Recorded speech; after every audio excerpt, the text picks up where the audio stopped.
فبعزتك لأغوينهم أجمعين إلا عبادك منهم المخلصين. Qardaşlardan biri mənə bir video göndərib və o videoya cavab verməyimi, yəni o video haqqında doğrudurmu, xatadırmı, bu video haqqında nə deyə bilərsiniz, sizin düşüncələriniz nədir deyib. O videoda da qardaşımızın biri ChatGPT haqqında danışır. Deyir ki, ChatGPT-dən istifadə eləmək haramdır, xüsrana aparır, cəhənnəmə apara bilər. Orada da bəzi insanlar ağıldan kəm, nə bilim, həvasına və nəfsinə uymuş insanlar bu videonu hazırlayıb, bəziyiblər, düzüyüblər, nə bilim, lağlağa, istehzaya, belə şeylərə gərək yoxdur. Yəni, belə bir şeyə gərək yoxdur. Sözü olan adam, əks bir fikri olan adam özünə zəng vurar, kim olur olsun, bunu deyər. Sən belə demsən, bu xatadır, niyə belə demsən? İndi gələk o qardaşın dediyi məsələyə, dediklərində doğruluq payı var. Doğruluq payı var və çoxdur.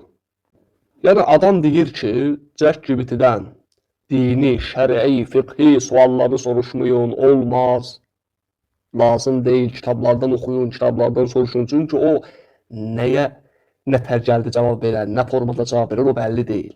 Şəxsən mən özüm bir elm tələb edən kimi oxuduğum, bildiyim məsələləri bəzən ChatGPT-dən soruşuram.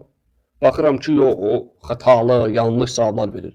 Ona görə də bugün bu ChatGPT və başqa cür internet saytlarından, nə bilim, başqa saytların ucbatından hamı olub alim. Yəni, hər bir işin öz mütəxəssisi var da, olmaz axı belə. Olmaz. Kitablardan soruş. O sənə hər şeyi %100 cavab verə bilməz ki. O proqramlaşdırılıb. Ona nəyi qoyublarsa ona cavab verə bilir. Hələ qaldı ki, dini məsələlərdə. Sənin dərdindən ölürlər, sənin dininin dərdindən ölür, onu da çıxardan sənin dinindən deyil. Sənin dinindən ötürü ölür götürüb sənin dini, nə sualları var, nə cavab lazımdır, hamısını yerləşdirsin ola və onu yerləşdirən bir alimdir. Belə sənin dininin düşünür, belə sənin dininin dərdini çəkir ki, yox, nə gəldi orada cavab verir də. Yəni, orada ChatGPT-nin dini məsələlərdə verdiyi cavabların %80%-i səhvdir, xatadır. Amma qaldı ki, qardaş orada deyir, haramdır, cəhənnəmə aparar, xüsrana salır. Bu məsələlərdə biraz ehtiyat eləmək lazımdır deyərkən. Çünki haram, halal hökmü Quranda elə bir hökmdür ki, Allah o hökm barədə deyir, diqqətli olun, yəni bu hökmü verərkən.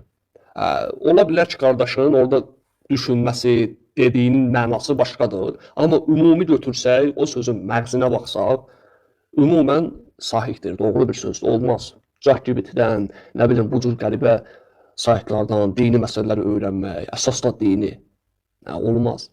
Yəni, onu çıxardan adam sənin dininin biləni deyil ki, alim deyil ki, hansı alim çıxardıb onu? Sənin dinindən öyrən birisi çıxartmayıb ki. Dünyəvi məsələlər üçün çıxardılmış bir proqramdır, o da yerləşdirilib. Mən elə bir sual verərəm ki, elə bir məsələdən elə bir şey çıxardıram ki, o cavab verə bilməz. Mənim yox, başqası olsun, yəni o hər şeyə cavab verə bilməz ki. Hər şeyə cavab verən, hər şeyi bilən Allah Subhanahu wa Ta'aladır və onun izin verdiklərini bilən Allah Resulü sallallahu aleyhi və səlləmdir.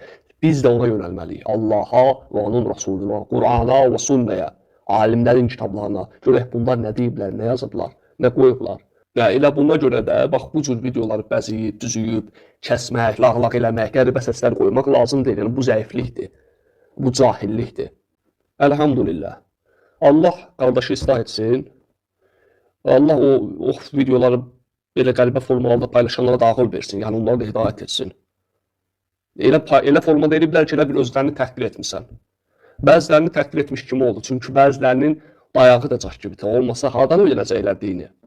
Mənə bir uşaq rəddiyə vermişdi, güya nəsə cavab yazmışdı. Baxıram ki, altdan girir, ChatGPT yazır, o da cavab verir.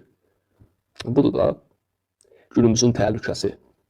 Allah bizləri eşidib faydalanan qullarından etsin. Allah bizi öz kitabına, Rasuluna, səhabələrə ittiba edib yönələnlərdən etsin. Ondan başqa bu cür qəribə saytlardan dini öyrənənlərdən etməsin. Necə ki, etməyib, elhamdülillah, bu günə qədər biz belə bir şey görməmişik. Mənim rəfimdə 1000-ə yaxın kitab var. Mən nə sualım olsa ona yönəlirəm. Allahın izni ilə.